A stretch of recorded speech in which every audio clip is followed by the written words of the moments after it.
तुम्हें भी हंसा, तुम भी निकटता, बातचीत होते होते मित्रता हो गई।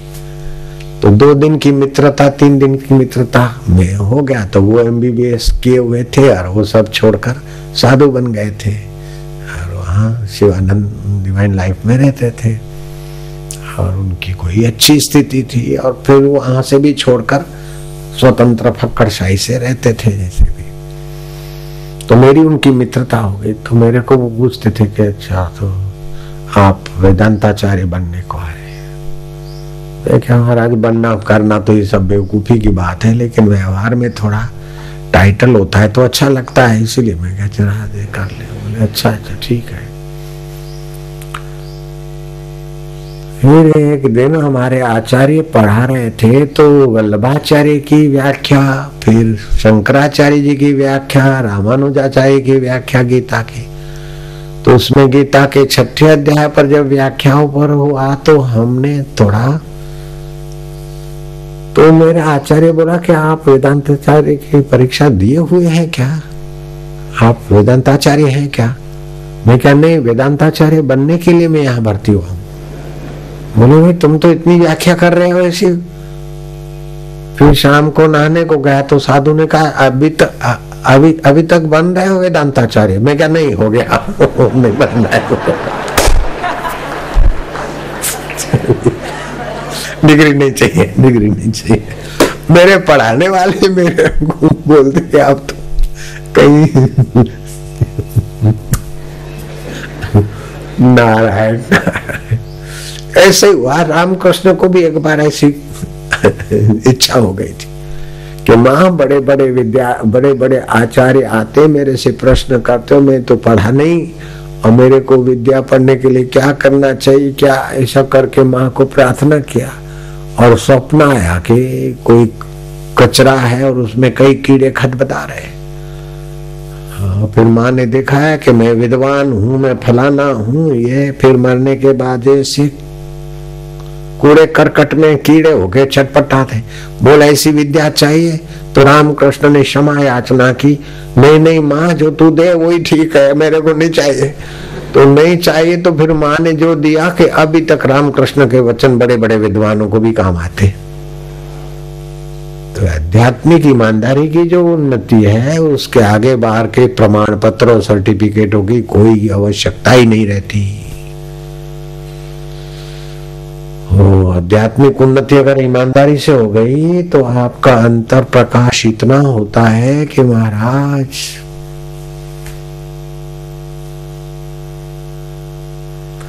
सारे ग्रंथ पढ़ाई के, धर्म ग्रंथ और लौकिक ग्रंथ सारे के सारे रसातल में चले जाए और धरती पर एक आध्यात्मिक तत्व को ब्रह्मवेता, एक पूर्ण विकसित महापुरुष हो और एक ईमानदार शिष्य हो तो सारा ज्ञान फिर से प्रकट हो जाएगा। क्योंकि आध्यात्मिक उन्नति पराकाष्ठा पर है तो सत्य स्वरूप ईश्वर और वो जिज्ञासु, बस फिर शास्त्र और ग्रंथ और वेदांत प्रकट हो जाए। आध्यात्मिक उन्नति का तो महत्व ही निराला है।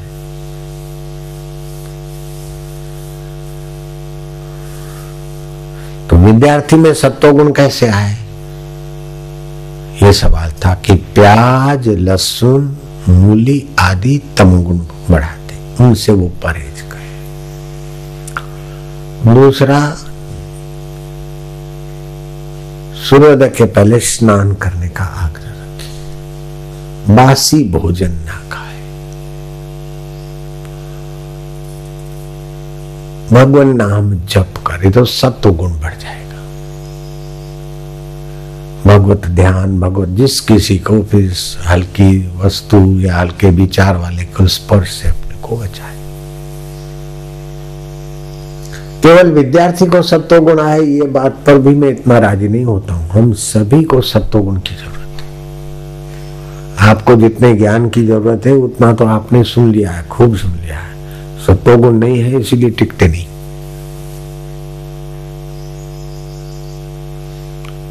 ये सत्वगुण आने से बीमारियां भी मिट जाती है। रजो तमोगुण जितना बढ़ता है उतनी बीमारियां, अशांति, झगड़े बढ़ते हैं। और इन सत्वगुण में भी एक बड़ी बहादुरी का काम है कि ब्रह्मचर्य जितना पक्का होगा उतना सत्वगुण जल्दी काम है। नारायण की बहन भारतीय ने ये बड़ी बहादुर है। उसके संपर्क में आने वाली लड़कियां चाहे कोई भी लवर के साथ भाग गई हो और महिला आश्रम में आ जाए और भारती की दोस्ती करा दे, उसको यहाँ भारती के प्रति उसका थोड़ा झुकाव हो जाए, तो वो कैसी भी कामिनी लड़की होगी रामिनी बन जाए। रामिनी बने ना बने, भारती की भगवान में इतनी रुचि नहीं, लेकिन संयम में भारती के पास अटकल है। भारती की चेलियां, भारती के संपर्क में आने वाले संयम में है। भारती ऐसी पट्टी पढ़ा देगी, जो लवर को लेके भागने वाली है और भारती के संपर्क में आ गई तो तेरी बेटी सुधर जाएगी। ऐसी बहादुर है। नारायण नारायण। लेकिन मैं उसको ऐसा इसी बहादुरी पर उसको कोई ज्यादा उसको प्यार नहीं करता हूं, मैं तो डांटता रहता हूं। कोई छोटा सा गुण है तो उसमें क्या है, और भी विकसित हो। वैसे उसकी खाली वाहवाही करके सिर पे चढ़ा देने का मैं सिद्धांत नहीं जानता हूं, मैं तो उसको डांटता ही रहता हूं। ऐसे उसकी माँ भी इस बात में बहादुर है, विकारों में। तो कोई माइयां छोरियां हैं तो भारती के संपर्क में आने से संयमी हो जाएगी। कोई माइयां है और अपने पति को संसारी बनाना चाहते तो मैं बोलता हूँ नारायण की माँ के पास भेज दे तेरी औरत को, अपने आप ठीक हो जाए। नारायण हरि नारायण हरि नारायण हरि। हो गए प्रश्न 13, उत्तर भी 13, तन भी 13, मन भी 13, सब 13 ही 13। प्रश्न भी 13, उत्तर भी 13, तन भी 13, मन भी 13, बुद्धि भी 13, सब 13 पसारा है।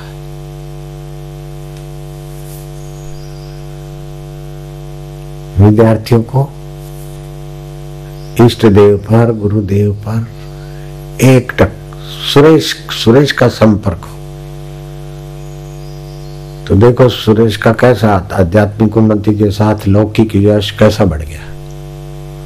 कहाँ तो बीड़ी फूकता था, पिक्चर देखता था और घर में सोने के लिए नई जगह थी और फुटपाथ पे सोता था। और उसके लिए मैं बोलता हूँ सुरेश अभी यहाँ थे, अभी वो जा रहे हैं कुंभ मेले में सत्संग करने को, जहाज में है अभी, दिल्ली की तरफ उड़ान भर चुका उसका जहाज।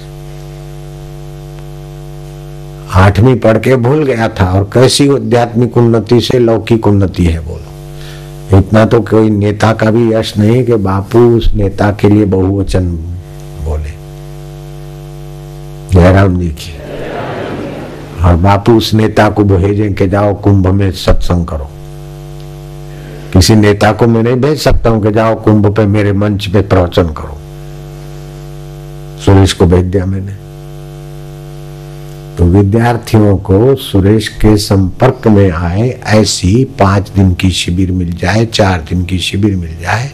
और सुरेश के पास क्या टेक्निक है मैं बता देता हूं कि गुरुवार का व्रत करता है और ध्यान मूलम गुरु मूर्ति, पूजा मूलम गुरु पदम। और एकलव्य के रास्ते का कुछ हिस्सा उसने अपने जीवन में चुरा लिया है। इससे सारा ज्ञान ध्यान सब। आप कुंभ के मेले में भी देखोगे कई जगह पर प्रवचन होते रहेंगे, लेकिन सुरेश के प्रवचन में जितनी भीड़ मिलेगी उतनी भीड़ शायद कहीं मिल जाए। सुरेश के सत्संग में जितने पुण्यात्मा और सत्संगी एकत्रित होंगे उतने एकत्रित शायद किसी पंडाल में होते होंगे, मुझे पता नहीं। लेकिन बहुत सारे पंडालों में तो नहीं होंगे उतने जितने सुरेश के पंडाल